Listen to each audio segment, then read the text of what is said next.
أعوذ بالله من الشيطان الرجيم. بسم الله الرحمن الرحيم. إذا زلزلت الأرض زلزالها وأخرجت الأرض أثقالها وقال الإنسان ما لها يومئذ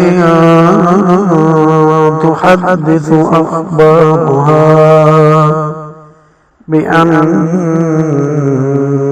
ربك أوحى لها يومئذ